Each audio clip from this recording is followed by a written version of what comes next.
आज का हमारा विषय है भारतीय इतिहास की साम्राज्यवादी व्याख्या। सर्वप्रथम पृष्ठभूमि में हम देखेंगे किस प्रकार से यह लेखन प्रारंभ हुआ और आगे बढ़ा। साम्राज्यवादी लेखन से क्या अभिप्राय है, इस पर चर्चा करेंगे। इस लेखन का उद्देश्य क्या था, इस पर भी हम पृष्ठभूमि में विचार करेंगे। साम्राज्यवादी विचारकों अथवा लेखकों की क्या मान्यताएं थीं, किन मान्यताओं के ऊपर यह विचारधारा या साम्राज्यवादी जो विचार है वो आधारित था, इस पर चर्चा करेंगे। साम्राज्यवादी लेखक या इतिहासकार कौन कौन थे, उनकी क्या रचनाएं थीं तथा उनके लेखन पर भी विस्तार से हम बात करेंगे और अंत में निष्कर्ष देखेंगे प्रमुख विचारकों के साथ। तो आइए चर्चा शुरू करते हैं। भारतीय इतिहास की साम्राज्यवादी व्याख्या। पृष्ठभूमि देख लेते हैं। औपनिवेशिक भारत में 18वीं शताब्दी के उत्तरार्ध में भारत की अतीत की खोज व लेखन की प्रक्रिया का सूत्रपात हुआ। भारत के अतीत की खोज और उसे यूरोप के सम्मुख प्रस्तुत करने के प्रयास में अधिकांशतः जेसुइट संप्रदाय के लोग सम्मिलित थे। इसके अलावा ब्रिटिश प्रशासक भी इससे संबद्ध रहे। इन सभी की जड़ें साम्राज्यवाद से जुड़ी हुई थीं। साम्राज्यवादी इतिहास लेखन से क्या अभिप्राय है, इस पर बात करते हैं। ब्रिटिश इतिहास लेखकों का एक समूह जो भारतीय इतिहास का लेखन इस रूप में कर रहा था कि ब्रिटिश साम्राज्य भारत के विकास और उन्नति के लिए आवश्यक है, क्योंकि भारतीय असभ्य और कमज़ोर तथा पिछड़े हुए हैं। अतः भारतीय सभ्यता निकृष्ट और हीन है, तुच्छ है। प्राचीन काल से अब तक जो कुछ भी अच्छा हुआ है वह सब पश्चिम में ही हुआ है, उसका केंद्र पश्चिम ही है। श्वेत जाति सभी दृष्टियों से श्रेष्ठ है। अतः ब्रिटिश साम्राज्यवाद भारत के सर्वांगीण विकास हेतु परम आवश्यक है। ये इन इतिहासकारों या लेखकों का विचार था और इन इतिहासकारों या विचारकों का समूह, लेखकों का समूह यही सिद्ध करना चाहता था जो हमने अभी बात रखी। हर दृष्टिकोण से ब्रिटिश और पश्चिम श्रेष्ठ है और भारत को इसकी आवश्यकता है, ये सिद्ध करना इस लेखन का उद्देश्य था। उद्देश्य पर ही चर्चा कर लेते हैं। ब्रिटिश साम्राज्यवादी इतिहासकारों के साम्राज्यवादी लेखन का मुख्य उद्देश्य ब्रिटिश साम्राज्यवाद के औचित्य को सिद्ध करना तथा उसे स्थायित्व एवं दृढ़ता प्रदान करना था। ये इनका मुख्य उद्देश्य था। इस समय उपयोगितावादी दृष्टिकोण ब्रिटेन में और यूरोप में फल फूल रही थी। जेरेमी बेंथम द्वारा प्रतिपादित उपयोगितावादी सिद्धांत के प्रयोगशाला के रूप में भारत को देखा गया। इस दृष्टिकोण से इन्होंने भारतीय सभ्यता के मानदंड की कसौटी पर रखा, सबसे निम्नतम स्तर पर भारत की सभ्यता को रखा। भारतीय पिछड़ापन को दूर करने, सभ्यता के स्तर को ऊंचा उठाने हेतु ब्रिटिश आधिपत्य की उपयोगिता को इसके अंतर्गत सिद्ध किया गया। तो इस तरह से उपयोगितावादी दृष्टिकोण के प्रयोगशाला के रूप में भारत को रखा गया और उसका प्रयोग यहाँ पर किया गया। ये साम्राज्यवादी लेखकों ने इस विचारधारा का सहारा लिया। श्वेत जाति का भार या वाइट मैन्स बर्डन, ये थ्योरी या एक तरह से विचार इन्होंने रखा। काले लोग अथवा एशियाई अफ्रीकी लोग असभ्य एवं पिछड़े हुए हैं तथा श्वेत जाति सभ्यता के ऊंचे स्तर पर विराजमान है। इस कारण से श्वेत जाति के ऊपर यह भार है, यह कार्य है कि वह असभ्य और बर्बर भारतीयों, अफ्रीकियों, एशियाइयों को सभ्यता सिखाए। इसको इन्होंने वाइट मैन्स बर्डन का नाम दिया। रोमिला थापर लिखती है, उपयोगितावादियों का यह दृढ़ विश्वास था कि भारत में अंग्रेजों का आगमन एक दैवी संयोग था, क्योंकि ब्रिटिश प्रशासन और कानून से भारत का पिछड़ापन खत्म हो जाएगा। उससे अब तक के निरंकुश शासकों का अटूट सिलसिला समाप्त हो जाएगा और भारत के जनगण में राजनीतिक चेतना का संचार होगा। इस तरह की धारणा को लेकर ये लेखन कर रहे थे। डॉक्टर हीलालाल गुप्त इसको और स्पष्ट करते हैं। साम्राज्यवादी इतिहास लेखकों का यह ध्येय रहा कि विश्व की, विशेषतः यूरोप की विभिन्न प्राचीन संस्कृति एवं सभ्यताओं से प्राचीन भारतीय संस्कृति एवं सभ्यता को हीन और अपेक्षाकृत बाद का घोषित करना, जिससे भारत में ब्रिटिश साम्राज्य के औचित्य को सिद्ध किया जा सके। यहाँ पर अंग्रेज अपने हित के लिए आए थे, भारतीयों का शोषण भी कर रहे थे, लेकिन उसको सही साबित करने के लिए इन लेखकों ने कलम का सहारा लिया। टाइनबी का यह उद्धरण साम्राज्यवादी दृष्टिकोण का उदाहरण है। इंग्लैंड के इतिहास को पढ़े बिना अन्य देशों के इतिहास को नहीं समझा जा सकता, किंतु इंग्लैंड के इतिहास को अन्य देशों के इतिहास को पढ़े बिना समझा जा सकता है। ये बताना चाहते हैं कि इंग्लैंड केंद्र में है, क्योंकि उसने पूरे विश्व में अपना अधिकार स्थापित किया है। इसलिए आप पहले इंग्लैंड का इतिहास पढ़ें, तभी आप विश्व के या अन्य देशों के इतिहास को समझ सकते हैं। लेकिन अगर अन्य देशों के इतिहास, इंग्लैंड के इतिहास को समझना हो तो सीधे उसको पढ़ लें, किंतु अन्य देशों के इतिहास को आप समझ नहीं सकते जब तक कि आप इंग्लैंड का इतिहास नहीं पढ़ेंगे। तो ये साम्राज्यवादी दृष्टिकोण का उदाहरण है। अब इनकी मान्यताएं देख लेते हैं, किन मान्यताओं पर इन लेखकों का लेख या लेखन आधारित था।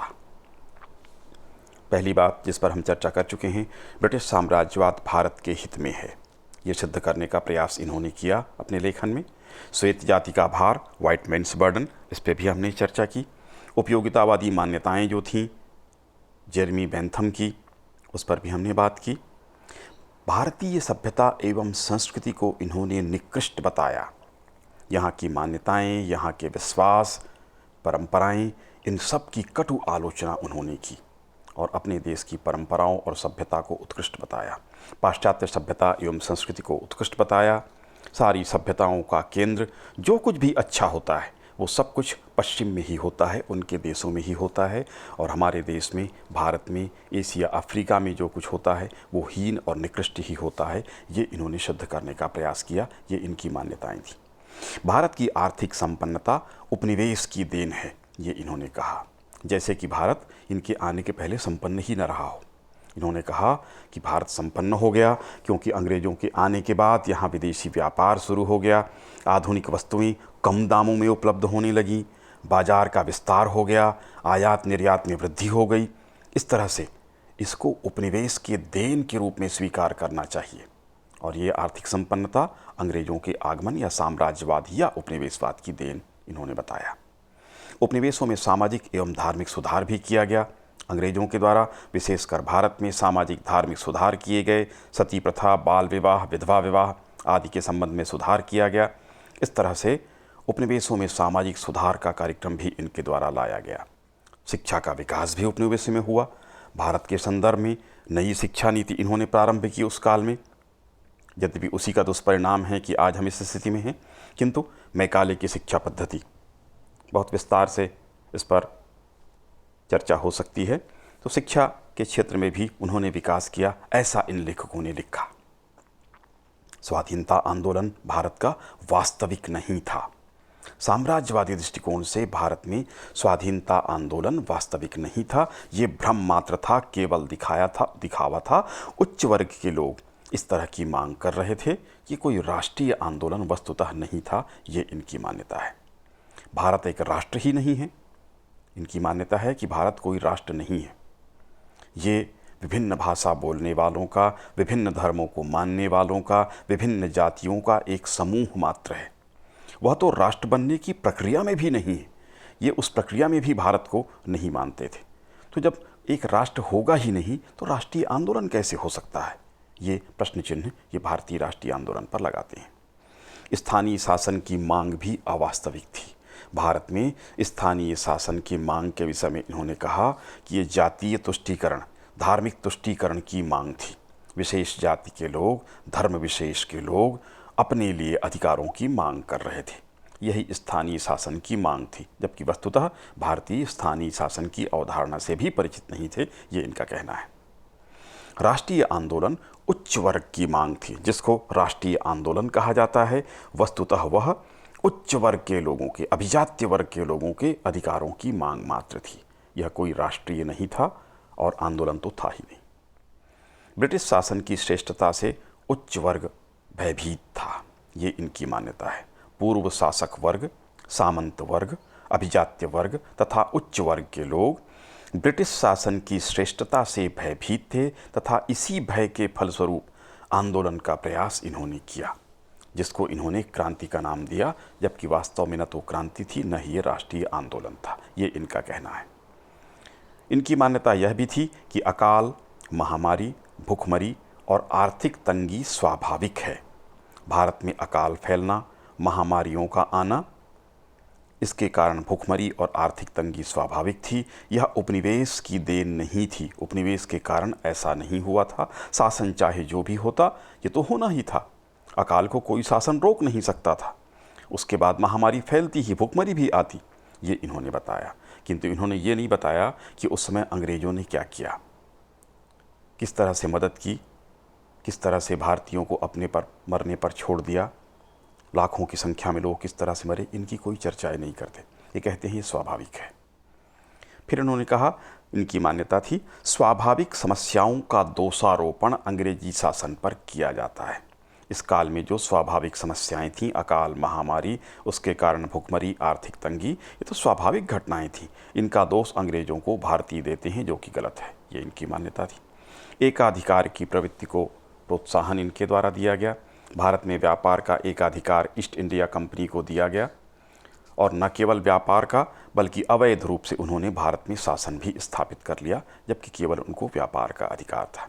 लाइसेंस सिस्टम इन्होंने भारत को दिया।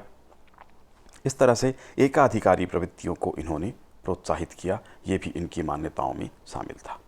अब हम देखते हैं साम्राज्यवादी लेखन, इतिहासकार, उनकी रचनाएं क्या थीं, उनके विचार क्या थे।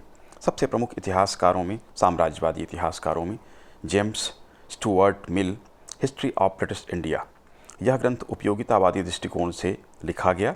6 जिल्दों में इसका प्रकाशन हुआ। भारत में assistant examiner of India correspondence के पद पर ये विराजमान थे, और इस पद पर रहते हुए इन्होंने कंपनी की नीति, ईस्ट इंडिया कंपनी की नीति को बहुत हद तक प्रभावित किया।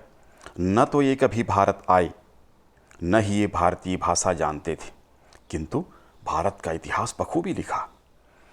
प्राचीन कालीन भारतीय मान्यताओं की इनके द्वारा कटु आलोचना की गई। जो रूढ़ियाँ थीं उसका इन्होंने खंडन किया, उनका विरोध किया, अंधविश्वासी भारतीयों को घोषित किया, प्राचीन भारतीय मान्यताओं की कटु आलोचना की। मैक्स मूलर एवं विलियम जोन्स की भी ये आलोचना करता है। इन दोनों विद्वानों के द्वारा भारतीय साहित्य, धर्म, दर्शन, पुरातत्व के गौरवपूर्ण तथ्यों को उजागर किया गया, जिसके कारण ये इनकी आलोचना के शिकार हुए। मैक्स मूलर और विलियम जोन्स की मिल कटु आलोचना करता है, क्योंकि ये भारत के गौरव की चर्चा करते हैं। हिंदू असभ्य, मुसलमानों ने उनको सभ्यता सिखाई, ये इन्होंने लिखा। मुस्लिमों के आगमन के पूर्व हिंदू असभ्य और बर्बर थे, बर्बर जीवन था उनका। मुस्लिमों के आगमन के पश्चात कुछ सभ्यता उनको सीखने को मिली, तो मुसलमानों ने सिखाई, ये इन्होंने लिखा।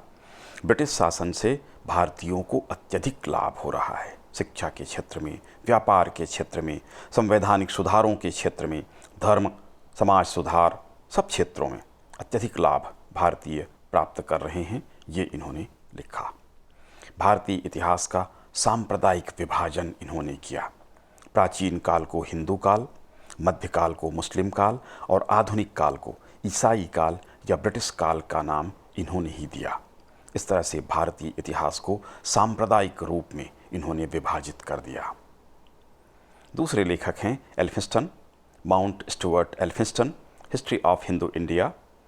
हिंदू मान्यताओं एवं रूढ़ियों की कटुआलोचना इनके द्वारा भी की गई। प्राचीन भारतीय प्रशासन सिद्धांतहीन था, ये इन्होंने बताया। प्राचीन भारतीय प्रशासनिक व्यवस्था को उसने सिद्धांतहीन बताया तथा उसकी आलोचना की, उसकी कमियों को गिनाया। सिकंदर के पूर्व भारत में तो इतिहास ही नहीं था, ये इनका कहना था। सिकंदर के आक्रमण के पूर्व भारत में इतिहास लिखा ही नहीं गया, न कुछ स्पष्ट है। सिकंदर के आगमन के बाद ही तिथि स्पष्ट होती है और वास्तविक इतिहास प्रारंभ होता है, ये इनका कहना है। सिकंदर के आक्रमण के पूर्व भारत असभ्य था। जब सिकंदर आया तो उसने भारतीयों को सभ्य बनाया। अब कल्पना की जा सकती है किस तरह से लेखन हुआ, कितने समय तक सिकंदर भारत में रहा, लगातार युद्ध करता रहा और उसने भारत को सभ्य बना दिया। कब समय मिला उसको, किंतु इस तरह का लेखन इन्होंने किया। विंसेंट आर्थर स्मिथ, ग्रंथ रचना Ashoka the Buddhist emperor of India, the early history of India, the Oxford history of India, ये स्मिथ की प्रमुख कृतियाँ हैं। महान शासकों को छोड़कर शेष काल को इसने अंधकार युग कह दिया। जैसे सम्राट अशोक, विक्रमादित्य और अकबर को छोड़कर शेष काल को इसने कहा कि ऐतिहासिक रूप से यह अंधकार युग था।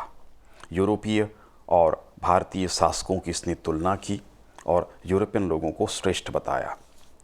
नेपोलियन के साथ समुद्रगुप्त की तुलना की। अशोक को भारतीय शार्नबेग कहा, समुद्रगुप्त को भारतीय नेपोलियन कहा, यानी नेपोलियन ज़्यादा महान था, शार्नबेग ज़्यादा महान था। ये इसने बताने का प्रयास किया कि यूरोप में या पश्चिम में जो कुछ है वह भारत से उत्तम है। भारतीय कला के बारे में उसने कहा कि जो कुछ कला का विकास हुआ भारत में, स्वीकार तो किया कि कला का विकास हुआ, लेकिन ये कहा कि ये यूनानी देन थी। भारतीय मूर्तिकला और अन्य कलाओं का जो विकास हुआ ये सिकंदर के आगमन के पश्चात उनके संपर्क में आने के कारण ये विकास हुआ। तो भारतीय कला भी यूनानी देन है, ये इन्होंने बताया। सिकंदर के आक्रमण का विशद विवरण दिया, जिसमें भारत पददलित हुआ ये उसने बताने का प्रयास किया। बहुत विस्तार से, बहुत महत्व देकर, बढ़ा चढ़ाकर उसने विवरण प्रस्तुत किया और यह बताया कि भारतीय एशियाई किस तरह से कमज़ोर हैं, यूरोपीय सेना के सामने किस तरह से बौने साबित हुए, किस प्रकार से पराजित हुए। उसने कहा कि सिकंदर का आक्रमण युगांतरकारी था, बड़ा परिवर्तन उससे भारत में आ गया, भारतीय सभ्य हो गए, यहाँ की कला विकसित हो गई। तो युगांतरकारी उसने बताने का प्रयास किया। भारतीयों की कमजोरी को उसने बताया, भारतीय जनता, भारतीय सेना, भारतीय शासकों में क्या कमियां थीं, परंपराएं किस प्रकार से निकृष्ट थीं, उन सब कमियों को उसने गिनाया। भारतीय गणतंत्र थे वह भी इनको नहीं पचा। इन्होंने बताया कि भारतीय गणतंत्र वास्तव में कोई गणतंत्र थे ही नहीं, उसकी पद्धति को इन्होंने अस्वीकार किया, कोई पद्धति नहीं थी, महत्वहीन बताता है, गणतंत्रों का केवल नाम था और इनकी कटु आलोचना करता है। अगले लेखक थे वैलेंटाइन सिरोल। ग्रंथ इंडियन अनरेस्ट। इस ग्रंथ में साम्राज्यवादी दृष्टि से इतिहास का लेखन किया गया, विशेषकर बाल गंगाधर तिलक को इन्होंने टारगेट किया, की आलोचना की। भारतीय अशांति का जन्मदाता इनको बताया। कारण क्या था कि तिलक उग्रवादी राष्ट्रवादी थे। ये इनको पच नहीं रहा था कि ऐसा राष्ट्रवादी भी भारत में हो सकता है, इसलिए इनकी आलोचना इन्होंने की। भारतीय रीतियों, नीतियों, परंपराओं और मान्यताओं की भी आलोचना की वैलेंटाइन सिरोल ने। अगले लेखक थे कोपलैंड। रेजिनाल्ड कोपलैंड ने भारतीय राष्ट्रवाद को ब्रिटिश पालने का शिशु कहा था। साम्राज्यवादी लेखक भारत में किसी अच्छे विचार या भावना के विकास को स्वीकार नहीं करते थे। तो उन्होंने बताया कि राष्ट्रवाद जब इनको दिखने लगा, उभर कर सामने आया, तो इन्होंने कहा जो राष्ट्रवाद है वो ब्रिटिश पालने का शिशु है। भारतीयों को राष्ट्रवाद हमने ही सिखाया। जो कुछ अच्छा हो रहा है अगर प्रत्यक्ष दिख जाए तो उसके पीछे अपनी पृष्ठभूमि बताते थे कि हमने सिखाया। राष्ट्रवाद यूरोप में है, इंग्लैंड में है, वो हमने भारतीयों को सिखाया है, ये इन्होंने कहा। जॉन मार्शल ने लिखा, इनका ग्रंथ था Mohenjodaro and the Indus Valley civilisation.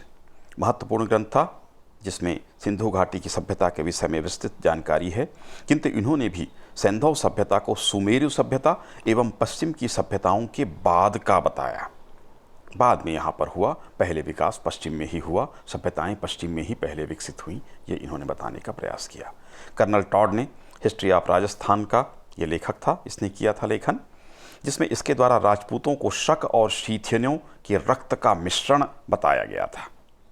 फिर बताया इन्होंने कि भारत में बस गए और भारतीय परंपरा और मान्यताओं के अनुसार इनको क्षत्रिय बता दिया गया, ये राजपूत कहलाए। राजपूत क्योंकि संघर्षशील थे, शक्तिशाली हो रहे थे, संघर्ष करने की क्षमता थी, तो उसको भी इन्होंने विदेशी बता दिया। जो कुछ भी अच्छा हुआ भारत में वो सब विदेशों में ही हुआ, ये इनकी धारणाएं थी। स्टैनली लेनपुल ने भी बाबर और हुमायूं की आलोचना की। हुमायूं के विषय में तो इसने लिखा कि वह जीवन भर ठोकरें खाता रहा और अंत में ठोकर से ही वह मृत्यु को प्राप्त हुआ। इसने बाबर को अच्छा संगठक नहीं माना, अच्छा प्रशासक भी नहीं माना, हुमायूं को कमज़ोर इच्छा शक्ति वाला शासक बताया। इस तरह से भारतीयों की आलोचना करने में इसने भी कोई कमी नहीं छोड़ी।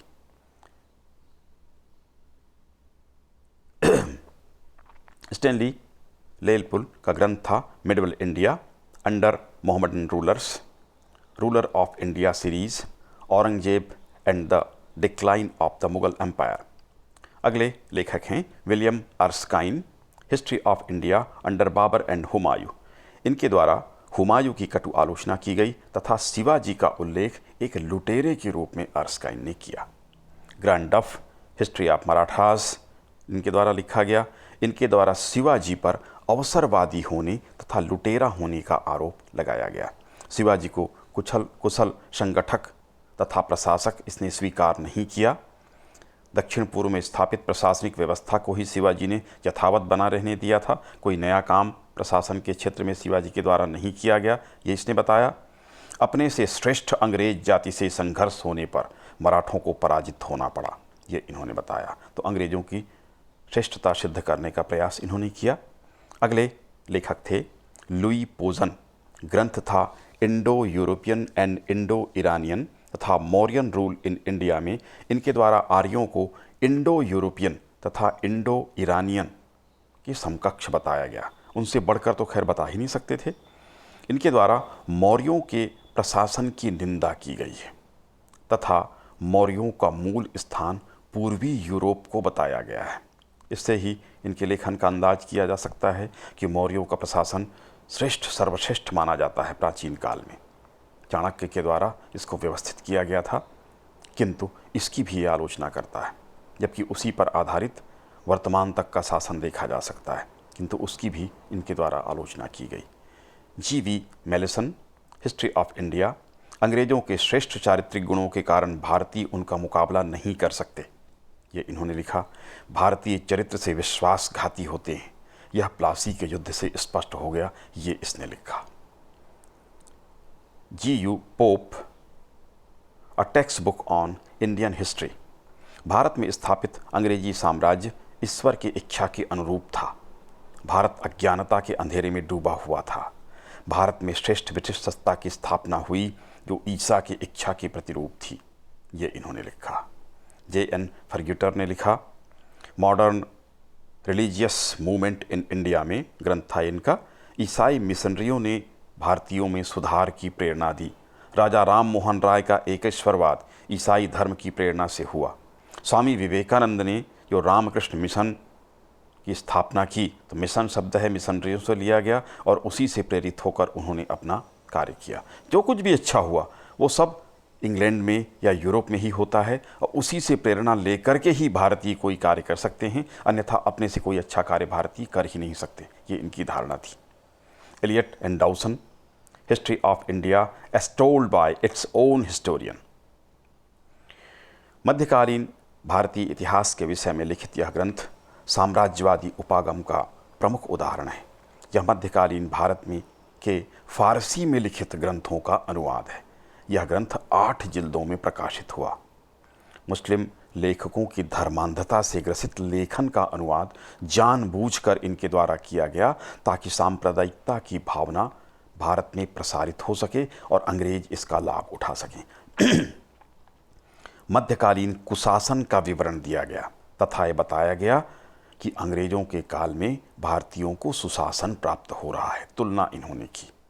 हिंदू जनता पर मुस्लिम शासकों के अत्याचार का इसने विवरण दिया ताकि अंग्रेजों के काल की स्थिति से तुलना कर बताई जा सके कि मध्यकाल में हिंदू जनता पर कैसे अत्याचार होते थे और इस काल में कैसी सुविधा अंग्रेजों ने भारतीयों को दी है।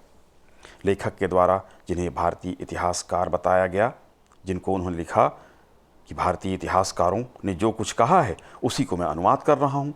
वस्तुतः ये जो भारतीय इतिहासकार ये कह रहे हैं कि इन्होंने फारसी में ग्रंथ लिखा था और ये आक्रमणकारियों के साथ अरब से, ईरान से, अन्य क्षेत्रों से आए थे या फिर पूरी तरह से उस विचारधारा से संबंधित थे। तो वस्तुतः ये भारतीय नहीं थे, न ही भारतीय इतिहासकार थे। यदि कुछ भारतीय थे भी तो वो भी पूरी तरह से मुस्लिम आक्रमणकारी या मुस्लिम धर्म स्वीकार करने के बाद लेखन कर रहे थे। लेकिन इन्होंने ऐसा बताया कि भारतीयों ने जो कुछ लिखा है वही हम आपको बता रहे हैं। इस तरह का भ्रम इनके द्वारा फैलाया गया। कैम्ब्रिज स्कूल या अनुदारवादी साम्राज्यवादी लेखक, इन लेखकों में अनिल सील का नाम प्रमुख है तथा उनके अनुयायी इसमें सम्मिलित हैं। भारतीय राष्ट्रवादी संघर्ष को इन्होंने छद्म संघर्ष कहा, दिखावा कहा। वास्तव में कोई राष्ट्रवादी संघर्ष भारत में हुआ ही नहीं। वस्तुतः भारत एक राष्ट्र ही नहीं है, विभिन्न पहचानों, धर्मों, जातियों, समुदायों तथा हितों का एक समूह मात्र है भारत। ये इनकी मान्यता थी। राष्ट्रीय आंदोलन वस्तुतः कुलीन वर्गों का आंदोलन था, अभिजात्य वर्ग के लोगों के अधिकारों की मांग थी। राष्ट्रीय आंदोलन था ही नहीं। भारत राष्ट्र अंग्रेजों की देन है। भारत की राजनीतिक एकता अंग्रेजों ने दी थी। राष्ट्रीयता की जागृति अंग्रेजों की देन है। जो कुछ अच्छा हो रहा था भारत में वो सब हमें अंग्रेजों ने ही दिया। उसके पहले हम जीवित ही कहाँ थे, जब अंग्रेज आए उन्होंने ही हमको जिंदा किया, हम तो मरे हुए थे। इस तरह की धारणा ये व्यक्त करते हैं। विलियम हंटर, इंडियन मुसलमान्स नामक ग्रंथ में हंटर ने अंग्रेजी शासन को मुसलमानों के लिए विशेष रूप से घातक बताया। यह लेखन भारत में सांप्रदायिकता की भावना को बढ़ाने के लिए जानबूझकर लिखा जा रहा था, ताकि हिंदू मुस्लिम विवाद शुरू हो और उसका लाभ अंग्रेज प्राप्त कर सकें। सो उद्देश्य विलियम हंटर ने लेखन किया था। अल्फ्रेड लायल, इनके द्वारा यह प्रमाणित करने का प्रयत्न किया गया कि अंग्रेजी शासन भारतीयों को स्वयं का शासन चलाने हेतु तैयार कर रहा है। यानी अंग्रेज भारतीयों को शासन के योग्य बना रहे हैं। वो अपने लाभ के लिए यहाँ नहीं हैं, बल्कि भारतीयों के लाभ के लिए हैं। और एक दिन ऐसा आएगा कि भारतीय स्वयं प्रशासन संभालने के योग्य हो जाएंगे और अंग्रेज उनको शासन सौंप देंगे। ये अल्फ्रेड लायल ने धारणा बनाई ताकि भारतीय सहज रूप में अंग्रेजों के शासन को स्वीकार कर सके। टॉमसन और गैरेट ने लिखा the rise and fulfilment of British rule in India नामक ग्रंथ में, इनके द्वारा भी इस ग्रंथ में ब्रिटिश शासन को भारतीयों के लिए अति आवश्यक बताया गया, क्योंकि अंग्रेज स्वयं भारतीयों को अपने राष्ट्र और स्वयं के शासन के लिए तैयार कर रहे थे। अतः अंग्रेजी शासन आवश्यक था। इस तरह से उदाहरण हैं और भी अनेक उदाहरण हैं। बृहद लेखन उस काल में हुआ था, किंतु ये प्रमुख इतिहासकार या लेखक थे जो साम्राज्यवादी विचारधारा से प्रभावित थे और उन्होंने इस प्रकार का लेखन किया। निष्कर्ष के रूप में देख सकते हैं, स्वार्थपूर्ण लेखन हुआ। पूरी तरह से स्पष्ट है कि अंग्रेज भारतीयों पर अत्याचार कर रहे थे, आर्थिक शोषण कर रहे थे, किंतु उन्होंने बताने की कोशिश ये की कि वो भारतीयों के हित के लिए यहाँ पर हैं और भारतीय विकास किस तरह से अंग्रेज कर रहे थे, इस पर वो लेखन करते हैं। प्रजातीय श्रेष्ठता की भावना इन लेखकों में थी। अंग्रेज गोरी चमड़ी वाले थे, भारतीयों को काली चमड़ी वाला वो मानते थे। रंग भेद की बात बिल्कुल स्पष्ट थी। प्रजातीय रूप से अपने को वो श्रेष्ठ समझते थे। इस कारण से कुछ भी अच्छा होते हुए भारत में वे स्वीकार ही नहीं कर सकते थे। और यदि मजबूरी हो जाए, शीशे की तरह यदि कोई धारणा, कोई बात स्पष्ट है कि ये विकास भारतीयों का है, कि सभ्यता में आगे हैं, तो उसको कहीं न कहीं से वो अंग्रेज़ों से या यूरोपियन प्रजाति से जोड़कर ही बताते थे कि उससे भारतीयों ने सीखा, भारतीयों ने कोई अच्छा कार्य किया ही नहीं। तो प्रजातीय श्रेष्ठता की भावना से वो ग्रसित थे।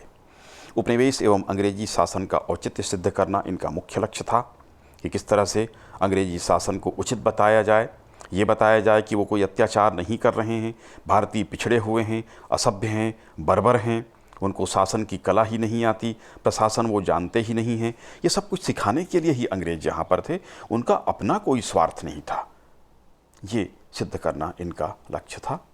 भारतीय राष्ट्र एवं राष्ट्रीयता तथा राष्ट्रीय आंदोलन को इन्होंने अस्वीकृत कर दिया, क्योंकि ये जो लेखक थे वो भारत को कोई राष्ट्र नहीं मानते थे। यहाँ कोई राष्ट्रीयता की भावना थी ही नहीं।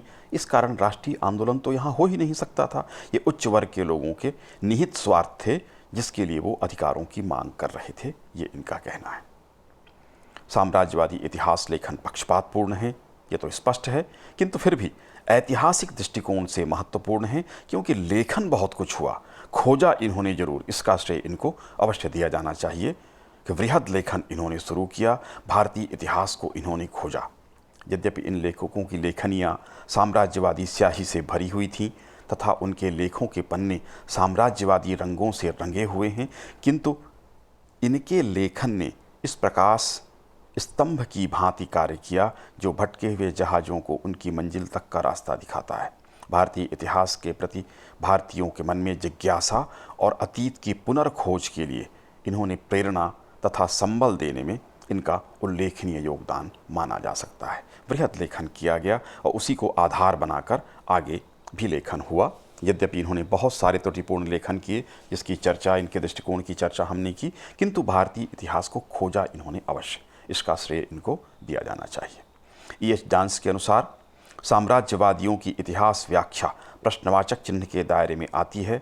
4000 वर्षों तक भारतवासी जिस शांति व्यवस्था और न्याय से वंचित रहे उसे अंततः ब्रिटिश शासन के अंतर्गत प्राप्त किया। विशेषतः इस प्रकार के कथन एकांगी ही कहे जाएंगे। एकांगी बता रहे हैं, इस तरह का लेखन किया गया, उसकी आलोचना कर रहे हैं। Doctor R.C. मजूमदार ने जेम्स मिल की आलोचना में लिखा, एक इतिहासकार की योग्यता व गुणों से संपन्न व्यक्ति द्वारा लिखी गई ऐसी कोई दूसरी कृति शायद ही मिले जिसमें अथक परिश्रम का दुरुपयोग एक ऐसा इतिहास लिखने में किया गया हो जो आलोच्य होने के साथ साथ किसी भी परिस्थिति में इतिहास कहलाने के काबिल नहीं है। जेम्स मिल के साम्राज्यवादी लेखन का एक उदाहरण, भारत जब भी किसी शक्तिशाली सत्ता के नियंत्रण से मुक्त हुआ, अराजकता और अव्यवस्था की स्थिति में पहुंच गया। यदि वह सद्भावनापूर्ण ब्रिटिश शासन के कठोर बंधन से मुक्त हो जाए तो वह पुनः उसी स्थिति में पहुंच जाएगा, यानी अराजकतापूर्ण स्थिति में पहुंच जाएगा। इसने सिद्ध करने की कोशिश की कि भारत में मजबूत विदेशी सत्ता, शक्तिशाली विदेशी सत्ता की आवश्यकता है और वो अंग्रेज़ों की सत्ता है, तो अंग्रेजी सत्ता यहाँ कायम रहना चाहिए। इसी तरह के दृष्टिकोण से इन इतिहासकारों के द्वारा इतिहास लेखन किया गया।